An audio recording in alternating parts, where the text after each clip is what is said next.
क्या आप जानते हैं कि अंग्रेजों के खिलाफ लड़ाई लड़ने वाला पहला शख्स एक मुसलमान था। मुसलमानों ने ही भारत की आजादी के लिए सबसे पहले हथियार उठाए। अंग्रेजों भारत छोड़ो का नारा देने वाला शख्स भी एक मुसलमान था। मुंबई में पैदा होने वाले यूसुफ मेहर अली ने ही 1942 में सबसे पहले इस नारे का प्रयोग किया। साइमन गो बैक का नारा भी यूसुफ मेहर अली ने दिया था। बहुत कम लोग जानते हैं कि मुसलमानों ने ही असहयोग आंदोलन की शुरुआत की थी। 1920 में खिलाफत आंदोलन के दौरान मोहम्मद अली जौहर और मौलाना अबुल कलाम आजाद ने सबसे पहले अंग्रेजी सामान का बहिष्कार करने की रणनीति बनाई, जो कुछ ही दिनों में पूरे भारत में फैल गई।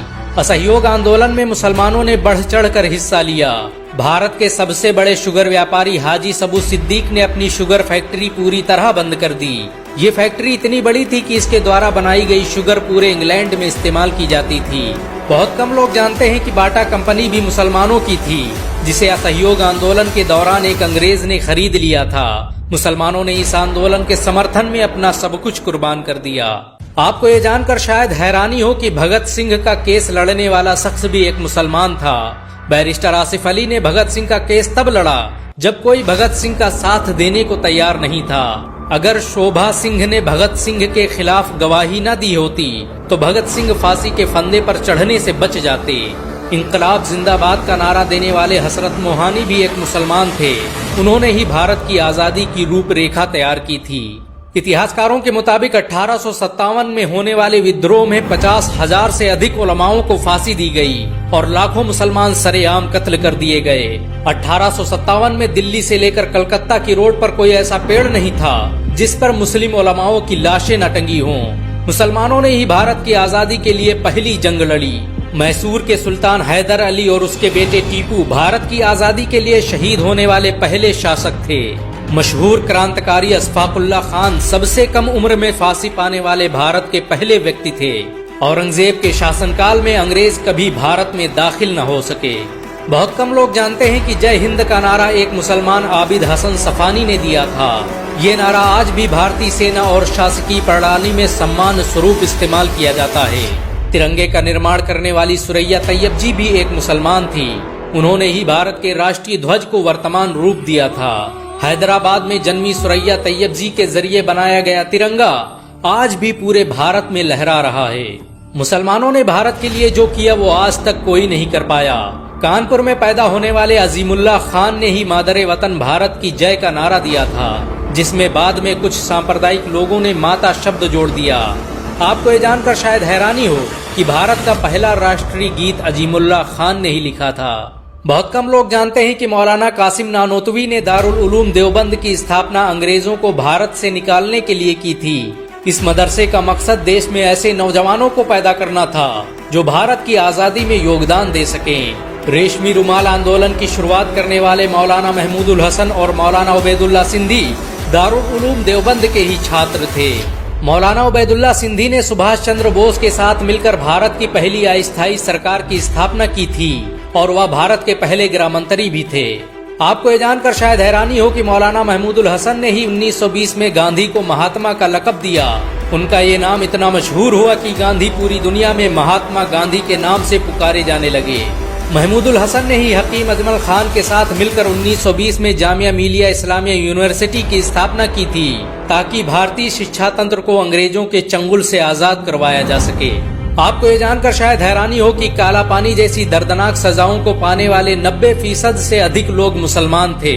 अंडमान निकोबार में आज भी सबसे ज्यादा कब्रें मुसलमानों की हैं। मुसलमानों के अलावा दूसरे लोगों ने काला पानी से बचने के लिए न सिर्फ माफीनामे लिखे बल्कि अंग्रेजों की मुखबरी भी की। मुसलमानों ने ही अंग्रेजों के खिलाफ सबसे पहले हथियार उठाए। 1772 में शाह अब्दुल अजीज ने अंग्रेजों के खिलाफ फतवा देते हुए ऐलान किया कि अंग्रेजों की गुलामी हराम है और हर मुसलमान पर फर्ज है कि वो अपने मुल्क और देश की आजादी के लिए खुद को कुर्बान कर दे। 1857 में होने वाले विद्रोह की प्लानिंग एक मुसलमान मौलवी अहमदुल्ला शाह ने की थी। वो भारत के अकेले इंसान थे जिन पर अंग्रेजों ने 50,000 रुपये का इनाम रखा था। ये रकम इतनी बड़ी थी कि राजा जगन्नाथ ने पैसों की लालच में आकर अहमदुल्ला शाह अब्दाली की मुखबरी कर दी और अंग्रेजों ने उन्हें शहीद कर दिया। बहुत कम लोग जानते हैं कि 1857 में शहीद होने वाले 90% लोग मुसलमान थे। जालियांवाला बाग में जनरल डायर की गोलियों का निशाना बनने वाले अधिकतर लोग मुसलमान थे। भारत की आजादी का नेतृत्व करने वाले संगठन इंडियन नेशनल कांग्रेस के 9 से अधिक प्रेसिडेंट मुसलमान रहे। गांधी जी ने अफ्रीका में जहां वकालत की पढ़ाई की, वो कॉलेज भी एक भारतीय मुसलमान का था और वह जब भारत आए तो उन्होंने आजादी के लिए अली ब्रदर्स के साथ काम करना शुरू किया, जो कि मुसलमान थे। बहुत कम लोग जानते हैं कि 1921 में केरल के मुसलमानों द्वारा अंग्रेजों के खिलाफ लड़ी गई जंग में 3000 से अधिक मुसलमान शहीद हुए और 50,000 मुसलमानों को जेल में कैद कर दिया गया। ये आंदोलन मोपला मुस्लिम आंदोलन के नाम से जाना जाता है। 1942 में शुरू हुए भारत छोड़ो आंदोलन की रूपरेखा मौलाना अबुल कलाम आजाद ने तैयार की थी। संविधान निर्माता डॉक्टर भीमराव अंबेडकर को पहचान दिलाने में मुसलमानों का बड़ा योगदान रहा। 1946 में जब भीमराव अंबेडकर दलित होने की वजह से इलेक्शन हार गए तो बंगाल मुस्लिम लीग ने उन्हें मुस्लिम इलाकों से इलेक्शन लड़ने की दावत दी। इस तरह भीमराव अंबेडकर संविधान सभा का हिस्सा बन सके। अगर मुसलमान भीमराव अंबेडकर को इलेक्शन न जिताते तो उन्हें कभी भारत का संविधान लिखने का मौका न मिलता। भारत की आजादी के लिए सबसे ज्यादा लेख, शायरी, गीत और किताबें मुसलमानों ने ही लिखी। अल्लामा इकबाल के जरिए लिखा गया सारे जहां से अच्छा आज पूरे भारत में गाया जाता है। देश के लिए शहीद होने वाला पहला पत्रकार मौलाना मीर बाकर एक मुसलमान था। भारत की आजादी के लिए मुस्लिम राजाओं और महाराजाओं ने अपने खजाने खोल दिए। कोलकाता के हाजी उस्मान सईद ने अपना सब कुछ भारत की आजादी के लिए कुर्बान कर दिया। हाजी उस्मान की अमीरी का अंदाजा इसी बात से लगाया जा सकता है कि 1920 तक कोलकाता में बनने वाला हर स्कूल और हर बड़ी बिल्डिंग उन्हीं की थी। कोलकाता के पहले सुपर स्टोर कैश बाजार की बुनियाद हाजी सईद ने ही रखी थी, लेकिन बाद में उन्होंने अपनी सारी दौलत देश को दान कर दी और खुद एक किराए के घर में रहने लगे। अमीर हमजा और यूसुफ हबीब मरफानी जैसे मुसलमानों ने अपनी अरबों रुपये की संपत्ति देश की आजादी के लिए दान कर दी। सुभाष चंद्र बोस द्वारा अफगानिस्तान में स्थापित की गई सरकार में 9 में से 5 मंत्री मुसलमान थे। भारत की आजादी के लिए देश भर में मौजूद मस्जिदों को किले की तरह इस्तेमाल किया गया। इन मस्जिदों में सुबह शाम हर वक्त भारत की आजादी के लिए ऐलान हुआ करते थे।